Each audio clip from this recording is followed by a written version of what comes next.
roll for most of my class. Now, I guess it's working now. Okay. We'll go with that. Years ago, I used to try to figure out why these things worked and didn't work, but now I'm just happy when they do. All right. So, okay, so Abby did that. The Tracy tells. Okay, awesome. Yeah, sorry about that. I need to probably just send some more information out to people on this. It's buried in a Stack Overflow help, but anyway, this is the only thing. Yeah. So then I just copy and paste it. I'm trying to include it. So like this is the website for the Nursing 741 Big Data course. And I've actually like the website link that I sent you guys for the RWorkshops. Yeah. I think I put it on that too. So hold on. I think it's first, I think. Or the second one. Sometimes the network just kills me. Why is it? Okay, so the RWorkshops, and this is the GitHub site for it that has the files, so it has like that help data set, and we've been sort of playing with that, so I don't know. Is that the all same of you, one? Okay, yeah, did all of you guys come last time? I didn't make it last time. You didn't make it last time? Okay, all right, so I'll make sure you guys see this.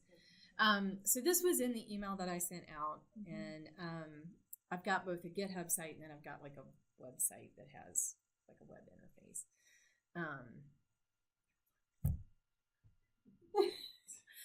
Is it bad that I've like become so impatient? It's like, oh my god, it doesn't load in 2 seconds. Yeah. All right. Why? So while that's loading, you should be able to download the R script for this, which is just regression.r, and then we're going to be working with this data set, which is the help data set, and help actually has an acronym, which. Let's see. I have it in here, but I'll see if I can get this website to load to you. I'll just really tax the system here.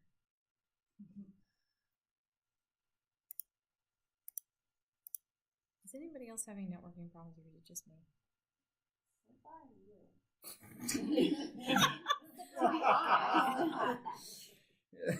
Just to lay it all out. Figures.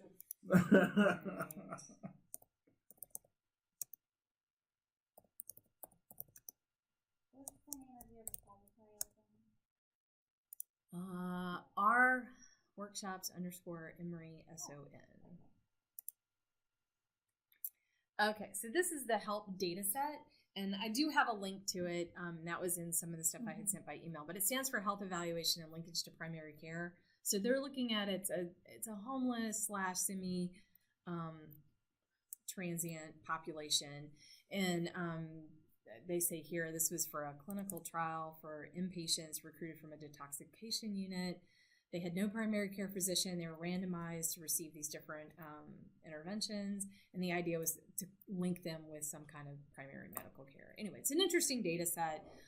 It's got some really cool measurements and variables and stuff. And so these are all the different formats. The R data set is the one that's easiest because you can just download it and then load it inside R because it's already in the R binary format. But you can, I mean, they have it in both CSV, SAS, and Stata. Why they didn't just go ahead and add SPSS, I don't know. But this comes from some stuff that they've done, and these guys do a lot of stuff with SAS. So, and then there's a full code book and list of instrumentations and stuff. So they actually have data for 5 time points. It includes things like the SF-36, the CESD for depression, and it's got several others with substance use and stuff. So it's kind of a neat data set. All right, so here is the GitHub repository that has all the stuff in it that I've been doing. So my goal is to turn this into a compilation of all the RWorkshops that I'm going to be providing. And then down here in the README, there's a link to the website that has a much better interface to all of this. So I'll have it broken out by workshop and everything. But the code for today is this little file, regression.r. And you can link on it here, and you know, if you wanted to, I mean, you can sit here and cut and paste commands out of GitHub, but the easiest thing is just to download it and save it on your local hard drive. And I really am the only one that this is like crawling for. Okay. All right, so here's the website. What I was mentioning is under this link at the side that says resources, there's this fix for installing packages. That has the stuff I was just showing about typing in that trace command and fixing it so that it overrides the problems with McAfee to install packages and stuff. And then there's some other information here on Git and GitHub and Data Camp and stuff. And I've got to go back and update my files because one of my links here on getting help with R is this first link to Code School. And I want to cry because this got bought by a different company, I think, and they killed the tutorial that was there, and it was fabulous. And I'm so upset that they killed it because it was a way to log in for free and you didn't have to have anything installed and you could just sit there and start typing commands and learning R. But it's been taken over, so this okay, it's down right now. Anyway, oh good grief. But for today's workshop,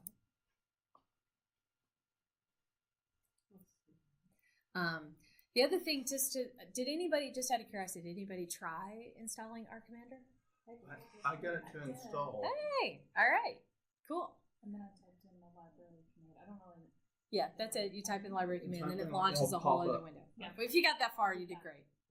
Okay. If you didn't get it to install, that's okay. I'm going to run some demos. I really think they've altered R Commander because when Really? it pops up now, it told me the packages I was missing to make it run. Me too. Oh, that's handy. Yeah, because used to it It's a didn't. Used to it was just like, Yeah, so that's the thing, is that it's nice, but yeah, there's a lot of ancillary packages that have to be installed. So it takes a little bit of time. But I'll try to demo it today just so you guys have it. The link for the data set, if you actually click on this, it'll actually download it to your hard drive. And then if you click on this link here, actually since our scripts are basically just text files, if you click on it, and the internet's not incredibly slow, it'll just pop up in the window and you can see it. But if you right click on it, then you just say save that as. And you can just save it to your hard drive. So those are the two basic files you need, and then you need those packages. All right, so while you guys are doing that, let me point something out, since this is like taking forever. Oh my God. I really am the only one having this problem? Sheesh. I wonder if I've got something running that's causing a memory problem. So I went through this last time, and I'm going to go through it again. So the best thing to do whenever you start RStudio is always go in and do a new project. And this is going to create a new folder somewhere on your hard drive or wherever you want to save it. I mean, I say hard drive, but I mean, you could save it to a shared drive. You could save it to your cloud account. You could save it to a USB. I mean, it's wherever you want to save what you're working on. But the key is when you say new project, then it does a couple things. It creates this folder and it sets the current working directory to that location, which means everything that you're saving, updating, accessing should all be in that folder, wherever that exists. And that way then you don't have to be typing in really long, like C:\\/ blah, blah, blah, blah, blah, blah, blah, every time you like try to like load something, save something, etc. And so the easiest way to do that is to always go in and make sure that you've created a new project for whatever it is you're working on. And then put all your files there. So when you go and download that help data set, just make sure that's in there. And then for today, the regression.r file. I heard somebody say they don't like R. That's it. Well, just this dependencies. All right. And then I had the wrong version. I'm not updating my whole R. Well, for what we're doing today, unless you're way back in Yeah. versions, you don't have to. No, it's Most of the time it's It was a cosmetic. dependency of the R Commander, and Oh. I uploaded it, but it was a new one and only works with 3.5, and I'm still on 3.4. Well, I am too. I haven't updated. I'm still on Kite Eating Tree, which I just love the name of that because you know that comes from Charlie Brown, right? You guys remember that? Yeah.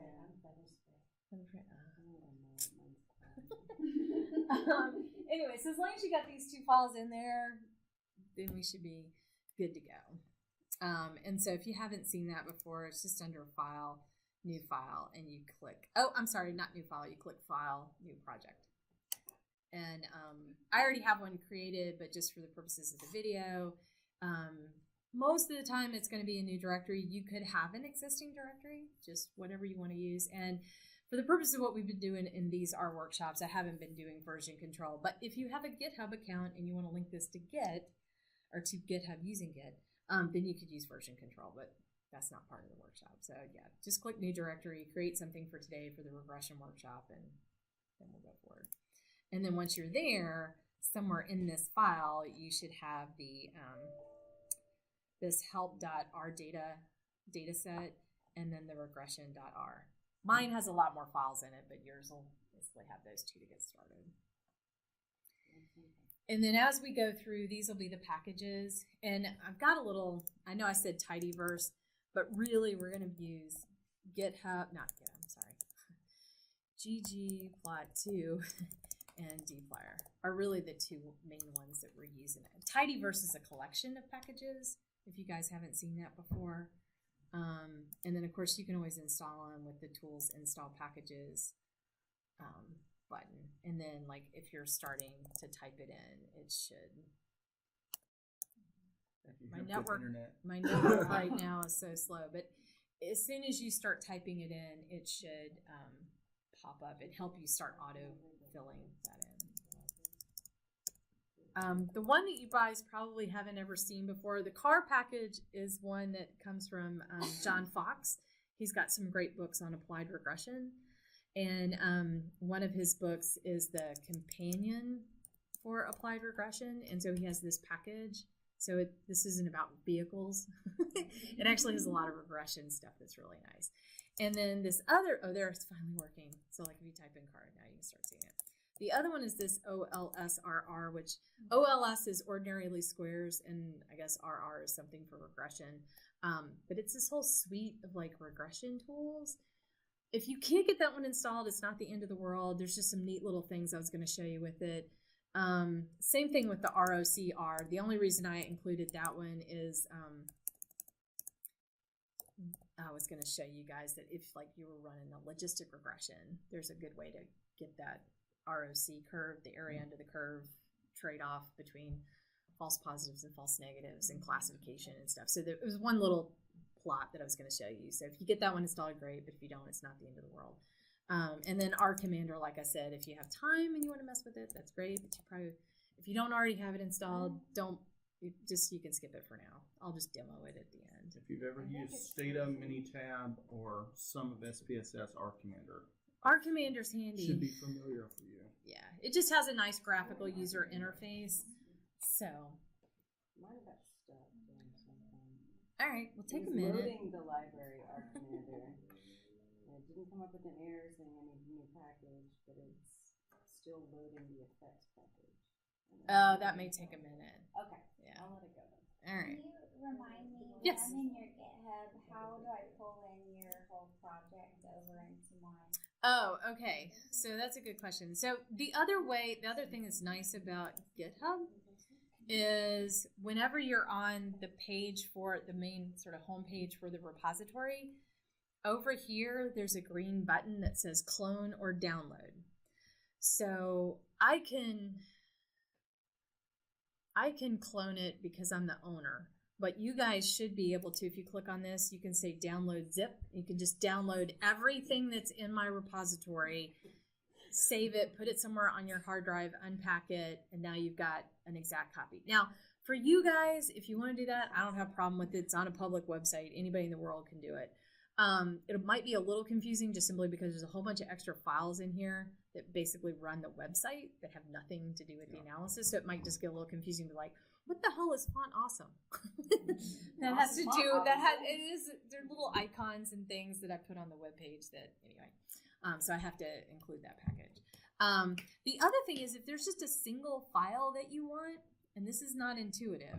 So for example, that regression.r file, if you actually click on it, you have to actually open the file you want, but it's opening it inside of GitHub. What you want is raw. And so if you right-click raw and say save link as, then you can actually save the raw file to your hard drive. So it's actually going to save regression.r, and then you go find your project file and save it. Same thing with the R help data set, which is here. It's help.rdata. And if you click on this, you're not going to see anything because this is a binary file. So where it says view raw, or you can just click download. If you click download, then it'll, well, for me, it downloads to my downloads directory, and then I have to, like, you take this and say cut and move it to where on your hard drive you want it. Did that help? Okay. So yeah, it's non-intuitive the first couple of times dealing with GitHub to know, but you have to actually click on the file, open it up in a separate window, and then download or save the raw, whatever it is, sometimes code. Or I had those say two basic links. These two things on this web page do the same thing. Like you click here, it downloads that data set. If you click here, you can say save as, and it'll save the R code file. All right, so you guys were able to do that. So you should have hopefully a new folder that has at least two files, the regression.r and the help.r data. Does that sound correct? Awesome. All right. So go ahead and open up that regression.r file. I'm going to close some of the stuff here on my computer so you guys don't have to see it. All right, and that's all this says is create a new folder. If you want to double check, sometimes it's interesting. So I was saying how like when it creates a new project, it sets up your working directory. If you ever want to find out what you think R thinks is your working directory, there's a command called getwd. And if you run that, it'll come back and say, basically, which folder are you currently operating in? And so for me, mine's linked to GitHub, which is why it's in a GitHub subfolder. And then I have it linked to that RWorkshops repository. It also kind of shows it to you up here in the files directory where it says C, my GitHub, RWorkshops. So those should be the same. There's just two different ways to see it. You can either type it all the way out using this command, or you can see it in this window. Usually it's on the bottom right. It's also very helpful if you ever saved an image and can't figure out where you've put it. It always goes at your working directory. Mm-hmm. And this can get really complicated if you've got lots of subfolders and directories. Like I know with some of the microbiome stuff, they assume there are certain files and certain subfolders. Like this is a whole folder, structure that it, assumes. So I usually try to keep mine really simple with not very many subfolders, but depends on what you're doing. So just watch for that. Okay, so the R data set, that help data set, since it's a R binary file, the way to load it is just to type in the command load. And then you put in the name of the file, which is help.R lowercase data. And when you run that, it'll load up here in your environment. And we looked at it a little bit last time, but for those of you that haven't seen the data set before, there's 453 observations and 88 variables. So there's a couple of things you can do to look at data in R. When you're in the environment window, if you click on this little blue arrow, it'll open it up, and this is a list of every variable that's in there. And it usually tells you what kind of variable it is. Most of these are integers. PCS and MCS are numbers. It's interesting, it has a CESD as an integer. Technically it is, although we treat it as a complete or continuous variable. Notice the NAs. The NAs are missing, and that's how R codes missing data.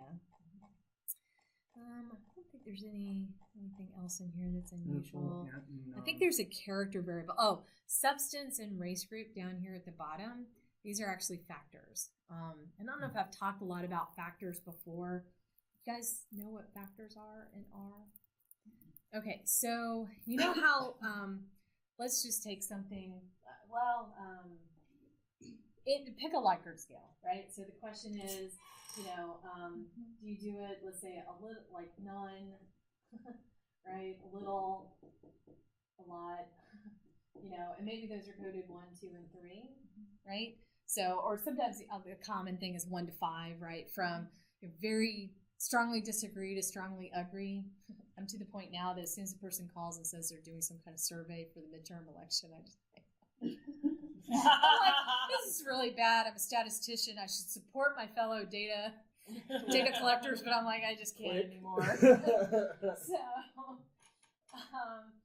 but anyway, so bottom line is we actually store 2 pieces of information when we do that, right? We have the numeric response, but then there's like a code or description that goes with that. Now, we could save this as character data, right? We could actually save the descriptions, none, a little, a lot. Or we can save the numbers, so this is numeric or integer. In SAS, the way we connect those together is using formatting commands, like proc formats. In SPSS, there's a whole code book, right? You have variable view and data view, and so you link the ability to link the numeric responses with some kind of descriptor. In R, I could save this data as either character data or numeric data, but if I want to link those 2 together, then I have to create what's called a factor. And so R makes a distinction that when that data is like connected, where you have numeric data associated with some kind of descriptive information, then it's in there as what's called a factor type variable. And factors can be a good thing and a bad thing. I think in general they're pretty good, but like if you want to take the mean of these numbers, then you have to convert it from being a factor to a number before you can compute the mean. By default, it won't compute the mean of a factor variable. But if you're making a graph and your graph has a factor variable, then the labels should work. I say should. Sometimes it's a little wonky. The other thing is if you're making a table or a graph. Yeah. Tables are awesome. And you want things in a certain order, like you always want missing to be the 4th thing instead of the first, because the default is ABC order. Yes, it's always alphabetical. But what if you want none, little, lot? But what if you want it reversed? You can go in and tell the factor to reverse that order. Yeah. So it's really good that way, because if you're making a table, trying to do it any other way will make you cry in R. So anyway, so just and that you have that same problem in SAS is really as well. bad. Yeah. So anyway, so I just wanted to point that out. Okay. So these are some of the ways, these are some of the commands for getting information on the data set other than looking at it here in the window. There's also a little table icon that you can click on.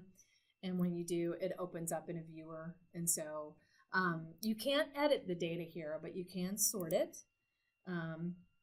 You can kind of look at things. You can scroll around a little bit, so forth. So like if I scroll all the way down here, like it's showing me the responses. It's not showing me the numbers, but there are actual numbers under here. Like there's a code for race and a code for substance use. All right. And you can get information on the different elements of the data set. Class tells you what kind of object this is. It's a data frame. STR basically gives you a list of the variables. STR is the same thing that happens when you click this little blue little icon. It stands for the structure of the data set. So it's telling you how many variables and what the variables are. Attributes sometimes is handy. It tells you stuff about the pieces. So for example, with a data frame, there's an attribute of names, which are all the column names of every variable. There's another one that tells you the class, and then there's row names. And I think I've mentioned this in the past. This is a good and a bad thing of R. I mean, we typically think about each of the columns as having a name, right? Because those are the variables. But you can actually label your rows. Like most of the time for us, it could be subject ID, right? But I will warn you, especially for those of you working in the microbiome, their row names become incredibly important because sometimes the name of the gene or the symbol or whatever anyway is actually not part of the data set, but it's in the row name, and so what you end up linking to is technically the row name. So anyway, I've seen errors pop up occasionally. Just sort of, hopefully the software packages that you guys are using for the microbiome data processing should walk you through that. But just FYI, that's an attribute of a data frame is a row name. And sometimes people put information in the row name. I wish we could break people at that habit, but I think partially they might do it to save memory.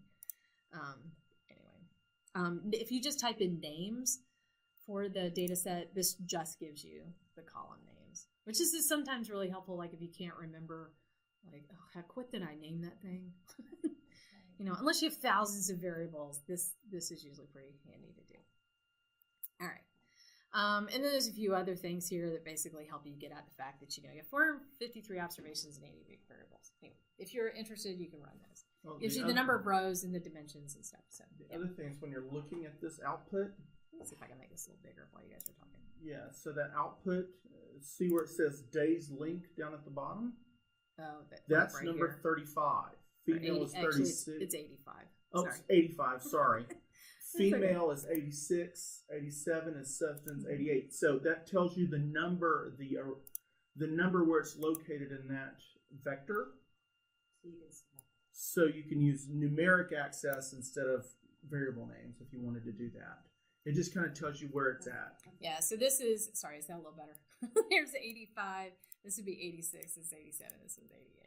Yeah, so it lets you go into it It's like anywhere. an index. Yeah, it's an index. It's very helpful if you're trying to subset and just say, I want the first 10 things. Right. It's very helpful because you can look and say, I don't need the rest of this stuff. I only want the first 10, or I only want the last 10.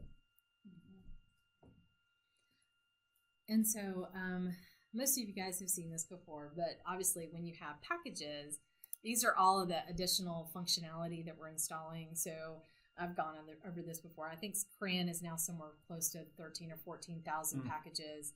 Bioconductor is 1,600 packages. And then there's kind of an endless amount on GitHub. Of course, you have to know what you're after when you're looking them up on GitHub. But any packages that you do have installed will be listed over here if you click on the tab that says packages.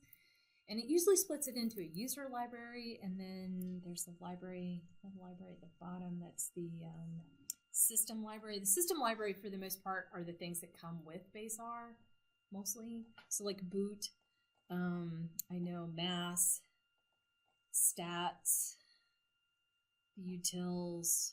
There's 5 that are part of BaseR. And just to show you, because I can't remember if I showed this last time, there's a command that you can run called session with a capital I info.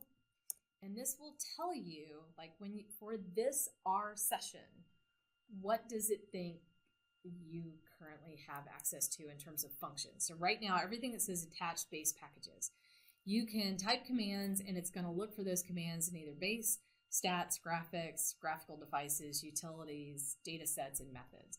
So for example, tidyverse, if we want to have access to the different functions in all of those packages in tidyverse, I have to load it. And so that's what that library command does. So assuming I've already got it installed, and so over here on the right, I should have a listing that tells me that on my hard drive, and you can double check, there should be a listing here for, I should have scrolled it there, sorry, for tidyverse. So for example, on my computer, I've got tidyverse 1.2.1 installed. And you can either run this library command. It turns out you can actually click the little box here and it will load it for you. But again, to keep it reproducible, we should save the code that actually does it so you don't forget. Because if you do and you share your code with somebody else and you haven't told them these commands come from tidyverse and they try to run it, they're going to keep getting errors. Yep. So, and sadly, they're going to get really obtuse errors, not, hey, you need to install this package. I wish we could, maybe eventually we'll get there. I don't know. But some of the error commands that you get in R are really not helpful. So this R commander, does it take this long to load it every time? No, you might have to restart your R session. Oh, wait, actually, hold on.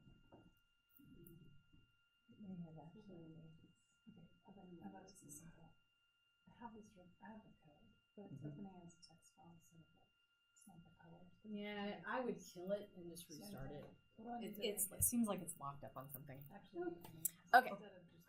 So when you run this library File. command, just while you guys are seeing this, and I'm just doing this step by step, but if you run the library command, hopefully it'll come back and it'll tell you what's attached, if there's any conflicts. Yep. And these conflicts really aren't bad. They're just kind of warnings.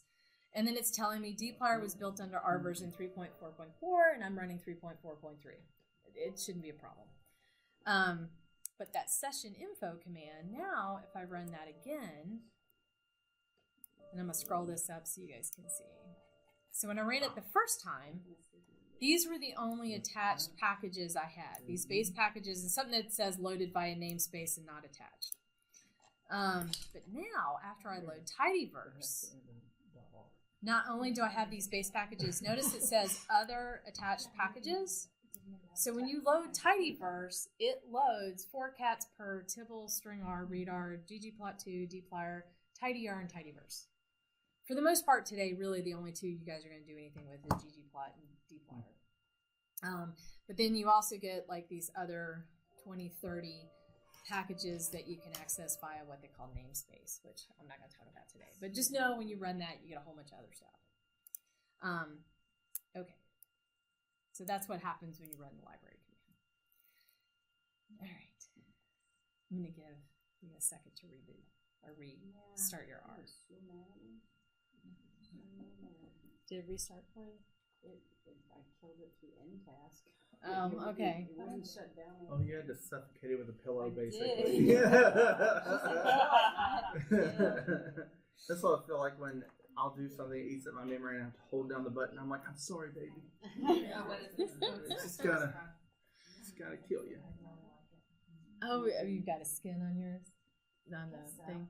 Oh, just for the keyboard thing. All right. So did that all work for everybody? Yes, you were able to load the data set. We loaded tidyverse. Okay, awesome. And the reason that I did that is I'm sort of teaching you guys these pipe commands. So you'll see these symbols, the percent greater than percent. So the way to read this, and this comes out of the dplyr package. It uses something called McGritter with pipes. Just trust me on that. So you don't have to understand what that means. Pipes, you always have to have dplyr. Correct. Read it. Okay. Yes. So this is a function that just exists in dplyr. By the way, in the help menu, you can actually type in these symbols. So you can type in percent greater than percent, and it should come up as a quote unquote function. And that's interesting. There's dplyr. Well, there's dplyr. Okay, technically it comes from McGritter. It's called the forward pipe operator, but McGritter is really part of dplyr. So, but yeah, technically it originally originated in McGritter. So I don't know why my help's not linking, but anyway, so that's where that comes from. And it's just kind of nice. What this says is take the help, because up here, let me back up just a hair. So when I loaded help.rdata, the object that it created right here, where you can see it, the name of this object is all lowercase help data. The file is help.rdata. So they're not exactly the same. I just kind of want you guys to see that. I guess I maybe should have made it a little more explicit, but anyway. So that can get a little confusing. So the actual data object is all one word, help data. So what this says is take the data set help data and then, so when you see the pipe, read that as the next step or then do the following. So it says then select, and these are just the variables we're going to focus on. So I'm basically filtering the data set down to a smaller data set. And we're just looking at age, gender, whether they were homeless or not, their race, the CESD for depression, and then PCS and MCS, which is the physical and mental component scores out of the SF-36. I think it's 36, not the 12. And so if you run all of this together, it creates a new data set called help set 1. Or I could have called it help data subset 1 or something like that. So now you can see the same number of observations, but we went from 88 to 7 variables. Can we talk about that weird little thing that does like the arrow that's backwards? Oh, this? Yeah. Oh, that's the assign operator. So it's like equals, but equals is usually reserved for other things that I'll show you here in a few minutes. But yes, technically you could say that equals this following set of commands. But really what the less than followed by the dash is the assign. And it makes more sense from a computer programming standpoint, because what it's really saying is saying, take this larger data set, run this filter command, and just do a subset of these variables and assign it to this new data set called help set 1. So now you basically got 2 data sets sitting here in memory. And so you shouldn't use equals. There's nothing wrong with it from a stylistic point of view. Just about everybody Other who writes R code people might fuss slightly, just because equals are usually reserved for assigning a value to an option in a function, which I'll show you here in a few minutes. But when you're inside a function, you say like, okay, set this option equal to this parameter. But you could, I can change this to an equals, run it, and I won't get an error. It'll work fine. You can also do the little pointer in the equals. There's a bunch of ways you can do it. But so I come from a computer science background where we always used equals. But R, when you're assigning like this to an object, creating data, they usually always use the pointer. And then if you're assigning within something, you use the equals. Yeah. So. And that percent greater than percent is telling you that you're pulling out part of it. Yeah, it's really read as a multi-step command. Okay. The reason why that's helpful is the other way to do this is under the old base language, and I'll just show you this really quick. You'd say help data, and then you would say, okay, I want to take all rows, and then I want a subset of this list of variables. Mm-hmm. But it's, okay, you've got a list of variables nested inside this select command for this data set. It just, and then if you have something else that you want to do to it, and you have these multiple steps, you end up with all of this weird nesting, and when the command's really long, it's hard to read. You often will have formatting and syntax errors like, oh, I forgot the close parenthesis, or I dropped my comma. Where's this stupid comma supposed to go? I tell the story when I was in graduate school. This was before the days of scripted. I had to actually write compiled code for all of my matrix algebra. I spent 3 days one time looking for a period in my pre-compiled code, and I finally found it. But I'm not kidding. I lost 3 days. The other way to think about this also is a pipeline. You're saying, I want to start with this data, and that's a great way to say it. For each one of these, you're taking the results from the previous and pushing it to the next. So let's say I have help data. That's just the basic data set. I'm pushing it into this select, which is going to make it smaller, and then I can pipe it again into something else. So you're just laying out the individual steps in your pipeline. So like, here's an example. Suppose I want to narrow it to these seven variables, and then I want to filter out everybody who's under the age of 40. Like maybe I just want to look at the young people. So you can add multiple commands. So I could be doing things to filter it based on my variables, the columns, and rows. But for what we're doing today, I was just keeping everybody. But yeah, it really helps if you want to share the code with somebody. It's a lot easier to look at this than a bunch of nested stuff. Yeah, this just gets hard to read. Yeah. And this is a simple command. even I have issue with that. So that's why I've just been, because this is sort of the old way using base R. So this is the new way using dplyr. So every time you put that percent in this point, you're saying take all of this and apply this. Take everything that's been done before and pass it. So one of the reasons I'm pushing towards teaching this is because it's kind of the new thing to do, but so many people are adopting it that going forward, you're going to start seeing more and more like help and support, and people are just going to assume that you know this sort of tidyverse way of doing things. And there's so many new packages and things being written that use this structure and this format and stuff that it's just going to be really helpful. I have a feeling the whole paradigm's at least a chunk of it's going to shift this direction. There's some old legacy stuff that it'll just be there forever. But anyway, so okay. So basically, we've created a subset. Okay, finally, some statistics. And I showed a few of these last time. The easiest command that exists is the summary command, and it's a workhorse in R. We're actually going to see the summary command in a little bit when we actually create some regression models. But if you have a data set and you run the summary command, then you basically get the summary descriptive statistics. You get everything except for the standard deviation, which has always driven me insane. Why they just don't go back and add it? Because you get the minimum, the maximum, you get the median, the first and third quartile, and the mean. Just give me the standard deviation, and I'm golden. And maybe the 95th percentile. But I talked about some of that last time. We were talking about univariate and bivariate statistics.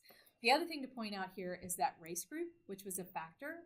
Notice that it just gives me the counts. So it gives me the counts for each category: Black, Hispanic, other, and white. So that's one way to just get some quick summary statistics.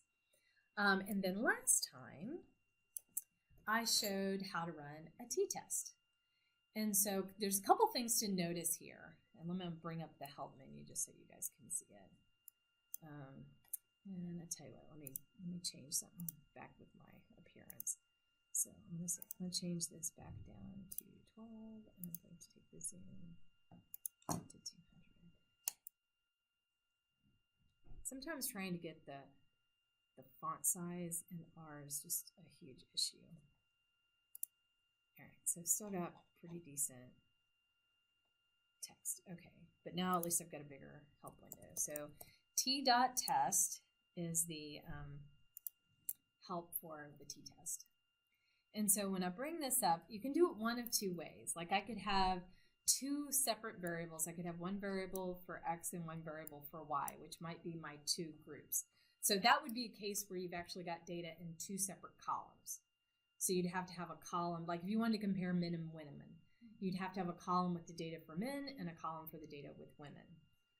That's not usually how we have our data set up. Usually we have for what, like, let's say BMI, right? And then we want to compare that by gender. So the easiest way to do that then is to use what's called the formula approach, and that's what this is.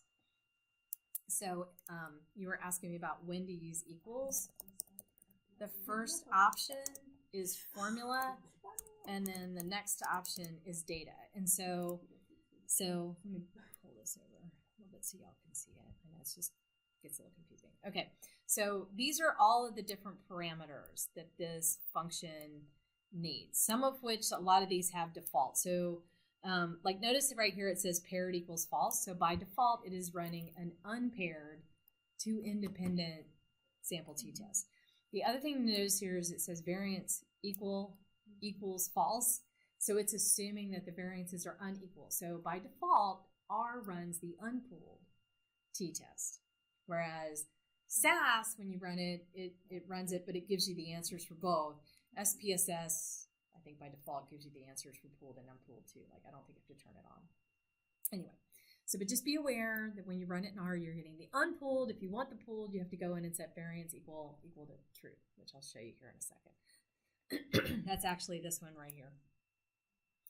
And so I'm using this approach of a formula saying, take age and model it as, or model it as a function of, in this case, gender, which is, the reason it's called female is females are coded as 1, males are coded as 0. So that's actually pretty common. If you ever get or download a data set off the internet, if it's a dichotomous variable, usually the rule of thumb is whatever they name the variable is the thing they've coded as a 1, like a yes, and then everything else is 0 or no. Not always. You should always read the documentation just to make sure somebody hasn't done something weird, because that happens too. Like, no, all the yeses were coded as 0. Okay, fine. The other one that drives me crazy are the people that code yes as 0 and no as 2. What? Oh. You get a lot. Watch for that in the electronic healthcare database. I'm just saying. If you're dealing with anything from public health students, they're really bad about, it doesn't matter what numbers I pick as long as it's binary. So it's like a That's 1 and because- 8. That's because that's what They should teach you fail in stats. biostatistics. Yeah. That's what. They teach you that in stats, so it Yeah. doesn't matter what number you pick. Yes, it does. Oh, very much. It definitely does For in your R. statistician's sanity. Mm-hmm. Well, the other thing is SAS. Well, it depends The on way that they do proc. SAS, when you're importing the data set, you can tell that the 9 nines are missing. Well, yeah, and you can code them that way in SPSS. But too, in R, it's so. just easier to leave missings missing. Don't put anything there. Yeah, that's another whole lecture. Anyway, so I guess my point here is this formula approach is really helpful, and you will see it over and over in a number of R functions. And so you say age is modeled as a function of gender, or in this case with the CESD, it's like look at the CESD by gender. And so you'll notice, this options digits equals 8, you can skip that. That was just some formatting stuff. So if you run it, great. If you don't, it's okay. It just kind of changes how many digits get printed to the screen. And so just explicitly, especially if you're going to share code, and even for your own sanity, sometimes it's a really good idea to go ahead and say, okay, this is the parameter formula. So this is an option in the function, and I'm setting that equal to this formula. Just like I'm specifying the data set. So the data set here equals help set 1. But I don't have to. I mean, I could just write this, just the formula and the data set, and R kind of knows because these are the first 2 arguments. Formula and data are the first 2 arguments here. Putting the actual name of each putting parameter. the name of each parameter, it gets long, but man, trust me, it's helpful. Most important if you're doing an Anova. So because there are like 15 different Anova packages. How many of you guys took the XMWAS workshop that we had on the metabolomics? You've played with it, right? But you've seen it, right? There's like 50 parameters that have to be defined, most of which you just accept the defaults. And actually, there's a little wizard that kind of helps walk you through that. But I'm not kidding. When you look at the documentation for the R code for those functions, when you start running those, there's literally 50 parameters that you have to define. It is like, it is not exactly the best way to do it. Anyway, I'm not going to argue over his programming style, but just FYI, if you're using that package to do metabolomics, there's 50 parameters that have to be defined. All of the metabolomics packages are like that, yeah. Well, there's a lot of stuff going on, admittedly. And then just to show you here, so if you want to run the pooled t-test, and we'll just run this one, you just have to remember to set the variance equal to true. If you leave that blank, by default, it's running an unpooled t-test. That's one of those like undocumented features of R. I'm going to show you another one here when we get to the regression output. But go ahead and run this one because we're basically going to, when you run that t-test, here's the output. And so it says, we're running a 2-sample t-test, CESD by female. Here's the t-test statistic, degrees of freedom, and the p-value. It gives you the alternative hypothesis. The true means difference in the means is not equal to 0. Here's the confidence interval for those differences in means. And here's the mean of group 1 and the mean of group 2. And again, this is great if they would just give me the standard deviations, because then I could just pull this and publish it. Now I've got to go back in and run additional commands to get the standard deviations to put in the publication data table. Anyway, it's just some of this stuff. One box. I love that. Anyway. Yeah, there you go. The other thing to know about R, and I've mentioned this before, but everything in R is an object. And that's good and bad, including all of the output.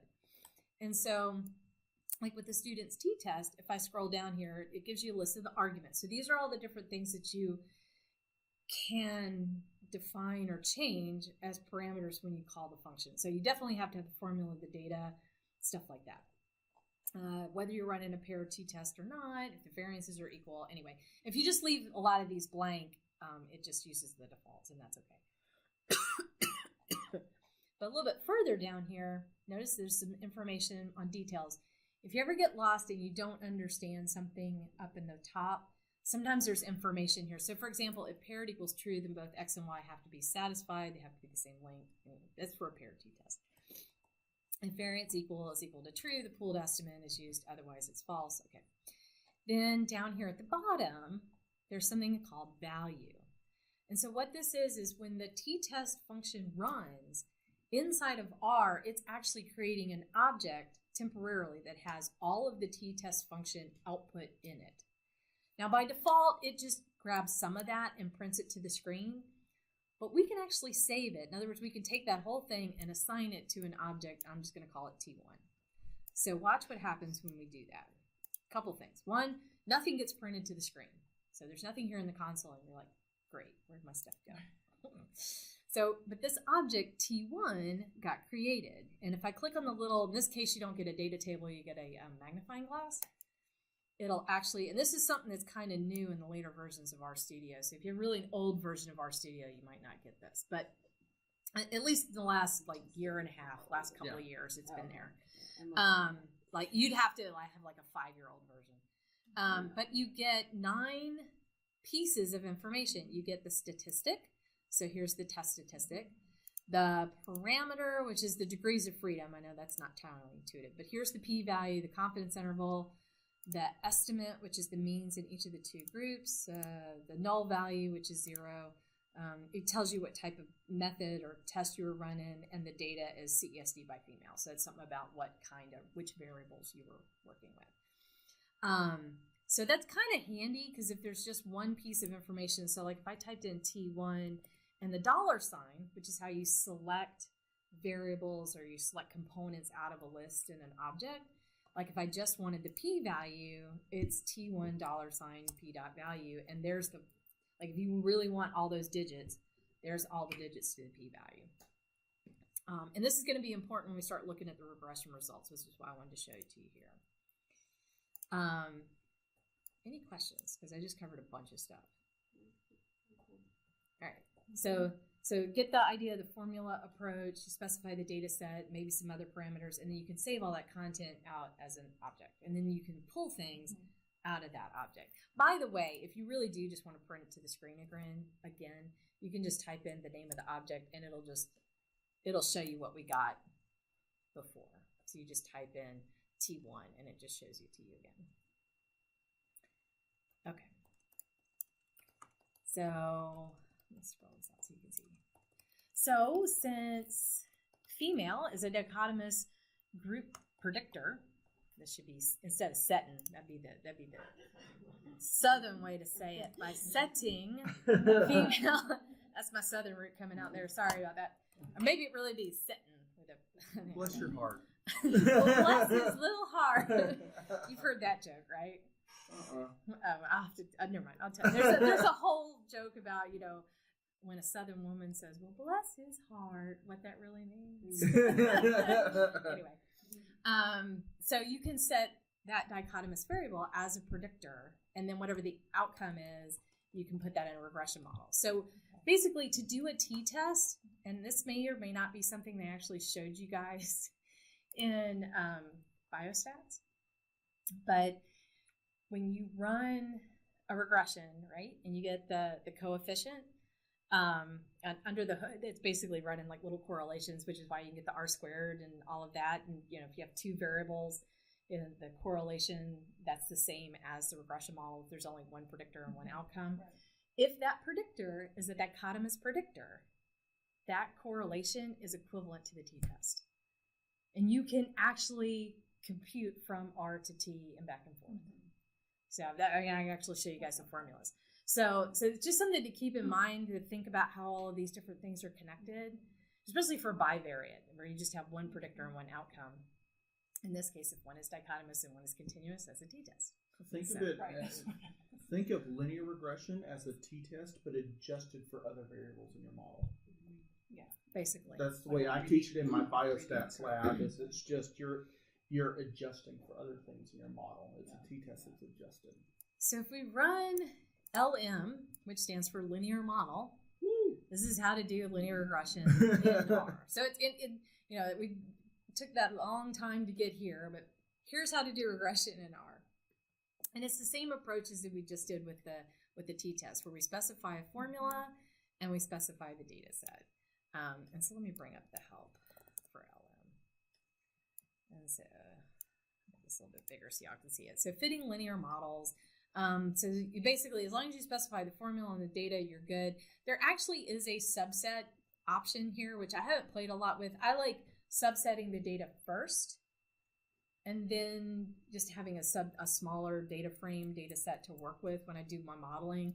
But the LM function does have an option that, like, if you make it this far and you're like, oh, well, really, I want to drop a couple more variables, you could actually subset it further just inside the function, as opposed to having to create a brand new sub data set. Anyway, so you kind of have to watch for it. Not every function in R has that option, but this one does.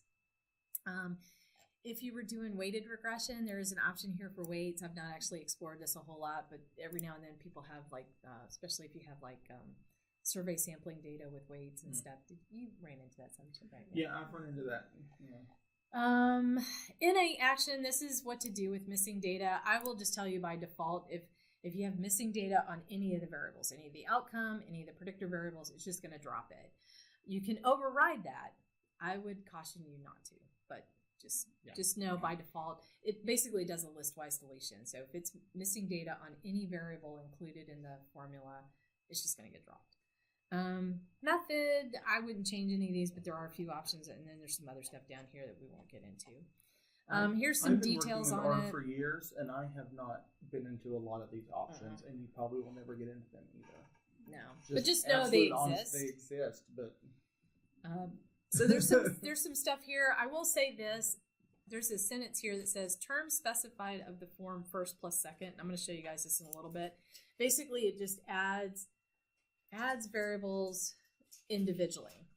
If you really want to look at interaction terms, so like suppose you wanted, like in this case we just have one predictor, but suppose you wanted to look at the interaction between gender and age, let's say, for predicting depression, which actually is an interesting one to look at. Then you can use this syntax where you put a colon in between the first and second variable, and it'll create an interaction term between those. So like this could be age and gender. And then if you do the first times the second, then you basically get each variable independently and the interaction term. So this basically becomes shorthand for including all three of these variables, the two independent variables and the interaction term. So they both have to be like... They just have to be variables in the model. Okay, but when you do an interaction, or if you only want the interaction, you can just type it like this. But if you want to include everything, all the independence and the interaction terms, it's just best to put the and they'll times. list them out separately? As you're going through it, I think it will. There you go. So anyway, so these are just the different options, and it's useful to read through these. I won't go through all of the weight stuff. And then down here at the bottom where it says value. So I'm going to show you guys, we're going to save the output into an object. And when we do that, it's going to save the coefficients, the residuals, the fitted values, the rank, which has to do with the underlying matrix algebra of the model. Weights, if you had them, degrees of freedom for the residuals, the function call, the terms, contrast, X level, blah, blah, blah. So there's a whole bunch of stuff that gets saved. All right. So let's see what happens if we just run it. So if you just do a simple little linear regression here, it'll run it, and then it basically the only thing you get that it prints to the screen are the coefficients. So you get an intercept term and a slope term for the predictor female. That's it. So let's actually save these into an object, and I'm just going to call it LM1 for my first linear model, and click run. And again, if I just type LM1 to the screen, it shows me what I had before. However, I've already showed you guys the summary command while we were summarizing data. You can summarize a model, which is really cool. So let me show you this here in the help menu. So if you type in summary, and I just leave it there for a second, notice at the top, there's a generic summary function. But under the hood, there's summary.aov, AOV list, connection, data frame, date, default, and there's one here called summary.lm. And so if you click on the first one, it actually says this is a generic function used to produce results based on the class of the first argument. So in other words, when I run the summary command, I'll just show you. So the LM object that we just created is of class LM. So it knows that this is a linear model output object. And so when I run the summary of that, it goes and pulls actually summary.lm, and it does a specific kind of summary output for a linear model object. And you'll notice this looks very different than if I type summary of a data set. So there's a lot of these in R, and they're incredibly powerful. Summary is one, plot is another one. There's a whole bunch of them. Summary and plot are probably the two that you see that depending on what kind of object you stick in there, you're going to get different kind of output. And it's because under the hood, really, there's just summary as an alias for all of these different functions that exist based on the kind of object that it is. But anyway, first, in order to be able to do a summary of it, you have to save it as an object. Yes, you've got to create it. Or back up here where I called it the first time, I'd actually have to type summary around it. Okay. So it's actually just better to save it as an object, and it just makes it a little cleaner going forward to just do summary of that output. And so the nice thing is you get a whole bunch more stuff sent to the screen. So you get the data, original data call. It gives you some information on the residuals, which actually this is kind of good. I mean, ideally, the mean or the median of your residuals should be 0. Well, this is pretty close. It's like 1. It goes from a min of minus 33 to a max of 26. So basically it's showing that my residuals are pretty evenly distributed about 0. Here are the coefficients, but I don't just get the estimates. I now get the p-values. So both my intercept and my slope term for gender are significant. The other thing is R uses this sort of star notation. So I need to make this just a bit lighter so it'll all fit on the screen. Let me try it one more time. So assuming you haven't wrapped the text on the screen, it'll put these little stars out next to it to indicate which variables are statistically significant. And so 3 stars is less than 0.001. 2 stars is less than 0.01. 1 star is less than 0.05. And sometimes you get a dot. It actually goes ahead and gives you the trending towards significance, less than p-value 0.1. Anyway, so there you go. It gives you some information on the residual standard error, the R squared. So you get both the R squared and the adjusted R squared. It gives you the F statistic. There's also another function called Anova in lowercase. So it's a little a, because I'm going to show you a different one here in a second. And this gives you just the Anova table. So I don't know if you've ever noticed the difference between the Anova table and then the table of regression coefficients, but they are slightly different. In this case, we just have one predictor, so the p-value is the same, but that's not always the case, depending on what's in your model. So I mentioned that there is plot. Plot is another generic function. And so it knows that since this is a linear model object, if you run the plot command, it runs a bunch of diagnostics. And so when you click run, it's going to come back and say, hit return to see next plot. So you have to hit return, and it'll show you the residual versus fitted plot. And then if you hit return again, you get the QQ plot. So this is the normal probability plot for the residuals.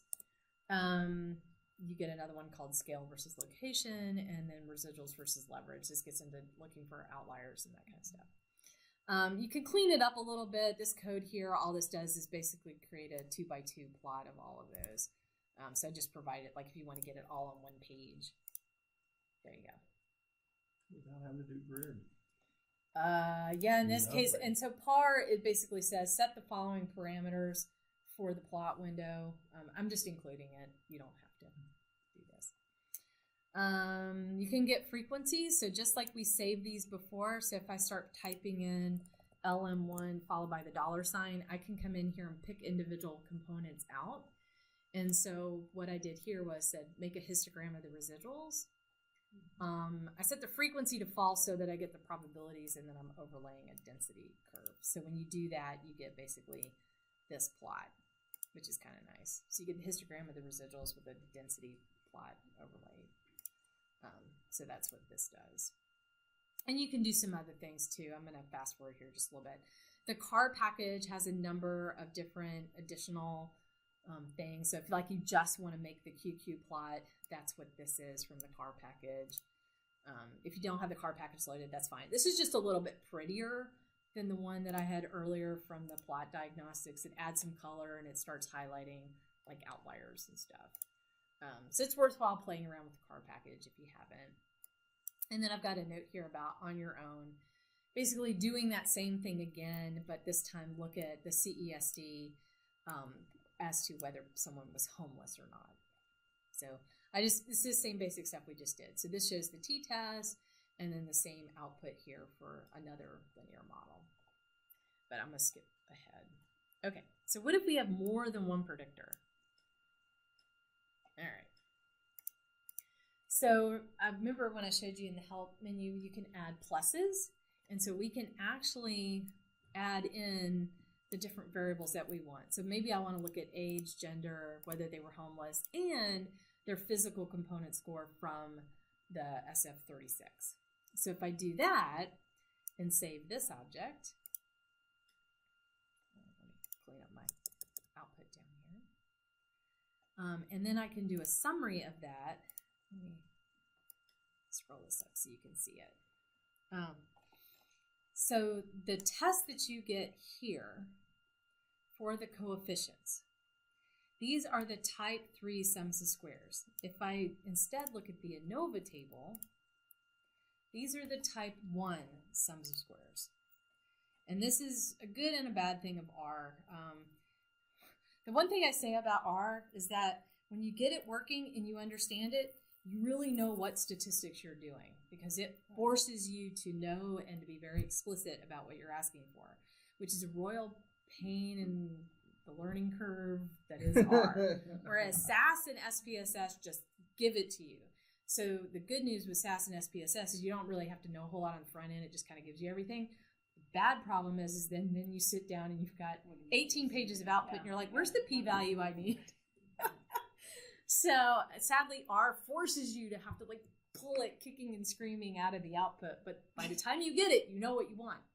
So anyway, that said, this is something that always trips people up the first few times. So if you've got more than one variable in your data set, then you have to start worrying about what kind of sums of squares you're dealing with. And I don't know if, do you guys remember this? No. Okay. It always takes me a while to remember too. All right. So type 1 is important for the order. So I could write it up there, but basically what type 1 says is the first variable that I put in was age. And so the statistical test that it runs is how significant is age for predicting the CESD. That's what this p-value is. So not very significant. Then the next variable that comes in is female. And so what this test runs is how significant is female in predicting depression after adjusting for age. Then homeless is what's the prediction of homeless for depression after you adjust for female and age. PCS is then adjusted for homeless, female, and age. So that's type 1. Type 1 is based on sort of the sequence of how they come in the model, so the order is very important. If you change this order, these p-values will all change. Probably not a huge amount, but some. The type 3 sums of squares, notice that actually the p-value here for age is very different. And that's because these are all adjusted for everything else. So this is age adjusted for female, homeless, and PCS. The female p-value is adjusted for age, homeless, and PCS.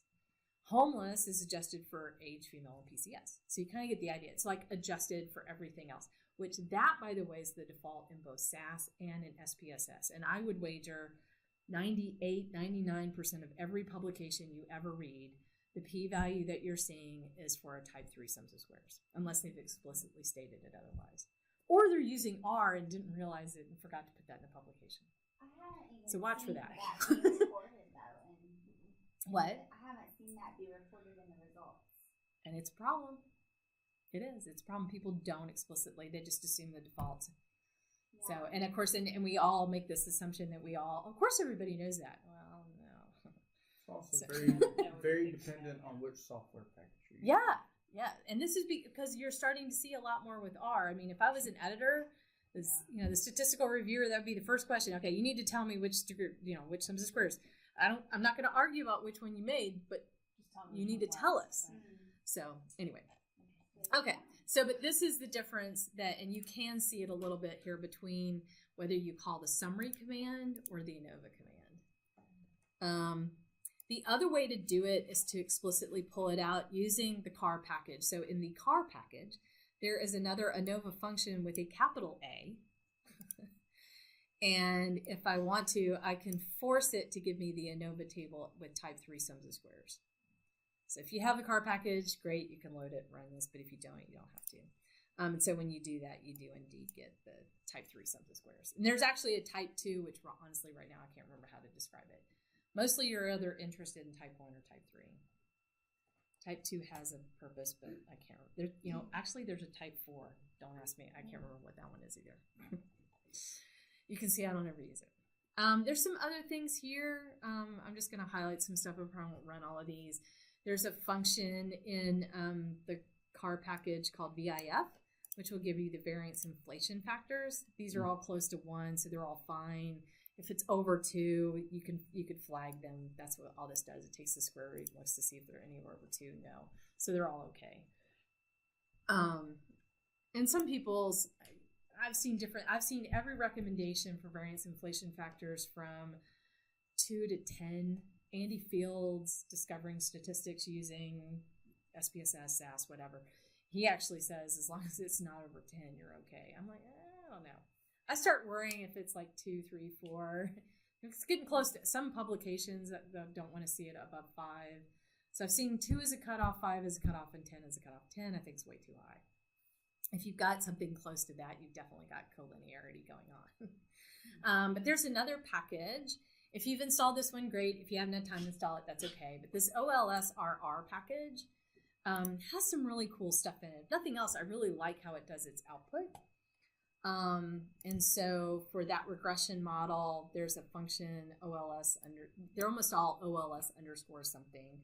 And if I haven't mentioned this before, it's always a good idea to put the package name first and then : and the name of the function. Especially with ANOVAs. Yeah, that way there you can remember that this function came from this package. With OLS, it's pretty obvious because I think everything starts with OLS something. So you know it's coming from their package. But that's not always the case. So in case you hadn't seen that syntax before, that's what I'm doing. And so if I run that, I'll make it a little bit bigger here so you guys can see it. I made my font too big, so it's getting hard to get it all on the screen. But it gives you a little bit nicer formatted output for the regression results, and it gives you the intercepts, and notice it gives you the standardized betas. So sometimes that's hard to get in ours, to get these standardized regression coefficients, because these are effect sizes. If no one's ever told you that before, these are equivalent to correlation coefficients, admittedly adjusted coefficients, because it's relative to everything else in the model. So like PCS, the physical component score, this is a moderate, small to moderate effect size because it's close to 0.3. So there is a moderate correlation between your physical status and whether you are in your depression score. So the better your physical status, the lower your depression scores, which makes sense, right? There's a slight positive correlation here. The women are slightly more depressed. Being homeless, not as big of an effect, and your age, the slightly older people are less depressed. That's pretty typical. And then you get coefficients and your p-value. So it's starting to look a little bit more like an SAS or SPSS kind of output. All right. There's a whole bunch of others, which I'm not going to go through, but I just have them here. Like if for some reason you want some of these diagnostic, like the DF beta plots, QQ plots, the multicollinearity statistics, I will run this one. This one's kind of nice because it gives you, let's scroll up here. So it gives you your tolerance and it gives you the variance inflation factors again. And then down here, it gives you all these eigenvalue condition index. The one you're always looking for is whichever one's the biggest condition index. So look for that. As long as that's under 30, you're probably fine. If that's over 30, I guarantee you these variance inflation factors are starting to get above 2. Those kind of go hand in hand. I won't explain all the matrix algebra, but just trust me, that's true. Normality tests. There's a whole bunch of other stuff here. I'm not going to do all of these. Oh, yes. Question? I find yes. That when I've started to go through some of this regression again and interpreting the output, I can't remember all of the terminology terminology and what it means Right. in order to interpret it. So I just go and Google it, and like that's normal, right? I mean, Oh, that's fine. I have to look it up in. I could not do my job without Google, honestly. Because I mean, there's obviously a lot of stuff I know just off the top of my head because I've been doing it for years, but I still have to look things up. So, especially the clinical terms, because those I don't know. People come in and start rattling. I'm like, I have no idea what that means. You know, they'll be saying something about, something related to like a breech or postpartum hemorrhage, and they'll rattle something off. I'm like, okay, this is about childbirth, right? And I'm like, okay. So that makes me feel so much better. I know. Those terms well, it's it's the domain you work in, right? So yeah, that's totally fine. I won't have time to do this because I still want to show you guys a couple things with R Commander. There are ways to do stepwise variable selection in R. This OLSRR package has some stuff, and I encourage you guys to go read about it. So like, I don't know if you've ever noticed this, but when you install these packages, not only can you use Google, which is a great place to start, but each package, and the authors are getting better about this because it's kind of becoming a little bit of a badge of honor and everybody wants to kind of outdo each other a little bit. But if you click on this, not only do you get, like, by default, you have to have a description file, and you have to have a minimum amount of documentation for your package to be published on CRAN. So my goal for this coming year is to get a book publisher and to get a package published on CRAN. That's my goal. But if it comes with a package vignette, if you click on here, it will give a list of the different vignettes.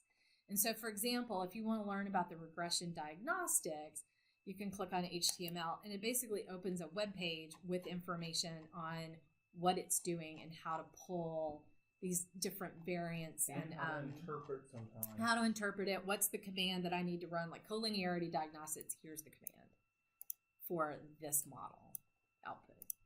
And so, as I was putting together this workshop, I mean, I was reading through the documentation. So some of the packages have better documentation than others, but kind of look for that. So anyway, there's stuff here for doing variable selection. So here's like stepwise, backwards, forwards, both, all possible subsets, best subset. So like, for example, if I did best subset, in this case, I've only got 4 possible predictors. So if I run this and look at all of the output, and it should have done.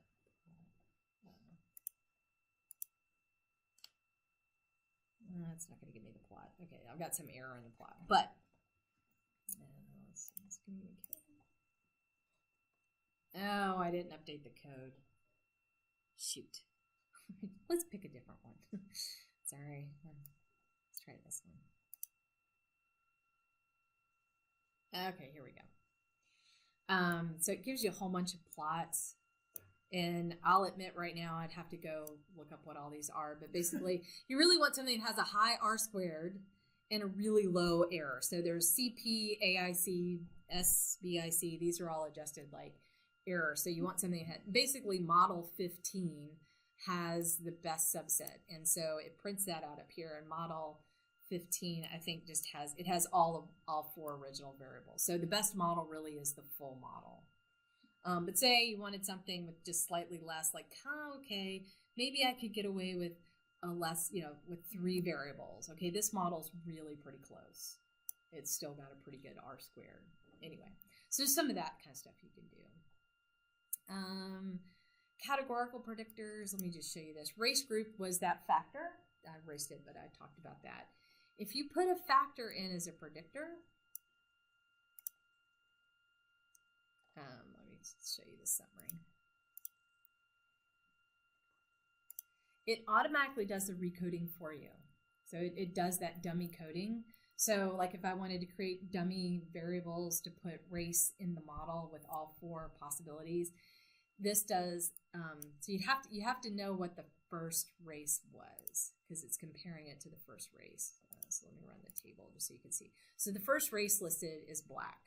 And so the output here is comparing every other race to black. So this is like Hispanic compared to black. This is other compared to black and white compared to black. What if you wanted to change it to compare it to white? You can change it. And so when Alex was mentioning the idea about changing the order, you'd have to go in and update the variable in the data set. Or you could create your own dummy variables and just handle them that way. So whether you like it or not, it's kind of nice that you can throw a variable like this into the model and it does the dummy coding for you. And if you've got things ordered the way you want, then great. Now you're done. Otherwise, you have to go back in. Yeah, you're right. You'd have to reorder it or come up with a new set of variables with all of the dummy coding the way you want it. Anyway, no, that's okay. I understand. So it said for good or ill, and that shows up in the summary command. But if you want to know what the overall effect of race is in the model as a predictor by itself, you can do the Anova, and that just gives you the test of race for CESD. So this is an Anova of all the different races.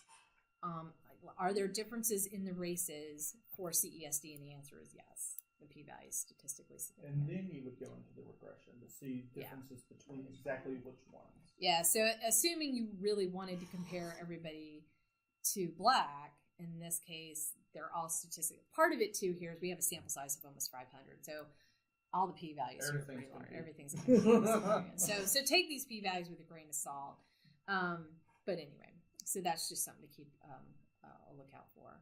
The other thing to know is you can do logistic regression, and I encourage you guys to run these. The only difference is with logistic regression and other forms of regression, instead of running LM, which is just linear model, you can do GLM, which is the generalized linear model. And so let me type in GLM so you guys can see that. Oh, sorry, wrong help menu. Let's try that. So GLM is generalized, not general, generalized. And so this is the idea of where your outcome is not, it's not normally distributed and it's not usually continuous. So logistic regression is a binomial. It's part of the binomial family of functions because it's yes, no. In reality, you're not predicting 0, 1. You're predicting the probability that somebody's in 0 or they're a yes or a no, or they're a disease, no disease, whatever that is. And just know when you're reading through the help here, if you click on family, it says see family for the list of family functions. For logistic regression, it's this one, binomial. But if you were doing Poisson, you could specify Poisson. So if you had count data, there's quasi versions of both binomial and Poisson. Gamma is actually kind of interesting if you have time to event. So if you're doing like survival analysis, there's some interesting things you can do with the gamma family of functions. And oh, by the way, if you use Gaussian, a normally distributed Gaussian function, that's linear regression. So you can use the GLM to also do linear regression if you use the Gaussian. Most people don't, they just use LM, but just know you can. So this is a little bit more of a generic version of linear modeling. So, but the bottom line is, this is how to do a logistic regression if you want to. I had a little piece of code up here where I said, okay, let's look at everybody who's classified as severely depressed or not, based on the CESD score, which the clinical cut point for that is 16. So that sets this up. And then you could run these. The only thing note I'll make here is that when you get these out, you actually get the raw betas, and the odds ratios are the exponent of that. SAS does that for you, SPSS does that for you, R doesn't. You have to know to take the exponents to get it, and that's why I showed this. But let me open R Commander, because actually R Commander does some of this stuff for you. And then I show how to make an ROC curve and some other stuff, so I'm going to skip that for right now. Okay, since we've only got about 15 more minutes, and if you have to leave, that's fine. If you've installed R Commander, you should be able to just run the library command, and hopefully it'll work. Now, it was working for me the other day. Do we want to take bets on whether it works for me today? The way things have been going, I'm going with no. He's going with no. Thank you for that vote of confidence. All right, so library R Commander. Hopefully, and it's loading up. Yep. Yay! It worked. All right, assuming all goes well, you should get another window. And unfortunately, I can't really control the text, so I know this gets a little hard to see. Okay, So you've actually got a couple of layers here. So on your computer, you've got R installed, right? So R is kind of sitting there in the background. Then we've got R Studio, which is an interface that's kind of running on top of R. Now we've loaded this R Commander interface, and it's loading on top of R Studio that's running on top of R. So just so that you know that's all happening. You don't have to change anything. Just know it's all happening. So the good and the bad of that is R Commander can see everything that's in your R Studio environment. So if I click back over here in my R Studio, all of these data sets and objects my R Commander should see. So up here at the top, there's a little thing here. It says no active data set. If I click on that, it lists the ones that are shown in my RStudio environment. So like that help set one that we've been working with, if I highlight it and click OK, it'll load that data set into R Commander. Now that said, even if you don't have anything in RStudio, you can come in here and you can open script files under data. There are other ways to get other data. You can actually import data, and you can import it from text, SPSS, SAS, Minitabs, data, Excel. Anyway, so there's a whole bunch of other things that you can do from R Commander and just kind of bypass RStudio. So you're not totally out of support. Okay, so now that we've loaded that data set, let's do something with it. For statistics, if I want to do some summaries, active data set, it actually ran the summary command. So notice it wrote summary help set, and we did that one earlier. And you're like, where's the output? Well, the output's actually back here in RStudio. So it actually is still outputting stuff to your console. So you kind of have to be aware that you've actually got two different things running at the same time. The other thing that's kind of nice, and this is something I love about R Commander, it saves every command and it starts writing your R Markdown file for you. If you don't know what R Markdown is, that's okay. But just know if you ever want to learn about R Markdown, this is a fantastic way because it writes it for you and you can always go back and edit it later. So when you exit R Commander, like if I said file, exit, it's going to ask me, do I want to save these files? And I would encourage you guys, save the script file, save the R Markdown file, and you can always come back and play with them. But let's do some more stuff. Okay, so summary statistics, I could do contingency tables. I don't really have anything that exciting with contingency tables. I can run a t-test and ANOVA under proportions. I don't really have any proportions. Variance test, I could look at Bartlett's and Levine's. That gives me some idea about equal variance tests. There are non-parametric tests. So see, you don't even have to know the code. Like, okay, I want to run a Kruskal-Wallis test. I kind of know what that is, but I have no idea what the R command is. So this is actually kind of a good way to learn R. Like you could come in here and say, I want to run the Kruskal-Wallis test, and I'm going to look at like the CESD by race. If I click OK, well, there's the function. It's Kruskal.test, and here's the output. It's actually back over here in my RStudio console screen. A little bit. Yeah. A lot like Stata too. Yeah, Stata. Stata is very much, you can build scripts, but you can point and click and it gives you the code. And so this wasn't part of today's thing, but like if you want to do scale reliability, principal component analysis, factor analysis, cluster analysis, here's some ways to do that. Okay, fit models. So this is the part of R Commander that's a little non-intuitive because I would have assumed that in order to fit a model, I'd want to go over and click model. So this is where R Commander thinks a little bit like R. So in reality, what I have to do is run the statistics of linear model. So I'm going to pick CESD. Notice it says double click to formula. So the first one that I click is the output, and then let's run that one I had before, which was age, female, homeless, and PCS. And if you just keep clicking on them, it just adds them individually. There's a whole bunch of other stuff out here I could do with pluses, times, colon, splines. There's a whole bunch of other things. But if I just keep double clicking, it'll just build my model, and then I click OK. But up here at the top, see where it says enter name for model, linear model.1? It's saving it as an object. And so if I do that and say OK, now over here under model, it says linear model is my current model that I'm interested in. Now I can click on the models and I can say, okay, summarize my model. leave the defaults and click OK. What if I want to get some graphs? Give me basic diagnostic plots.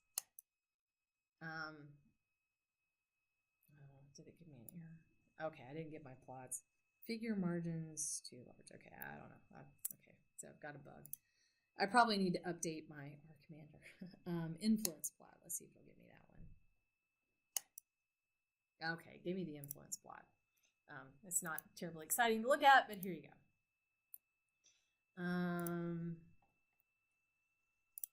Anyway, so you get the idea, and what I would say, and then there's other kinds of graphs, like if I want to do some scatter plots and things like that.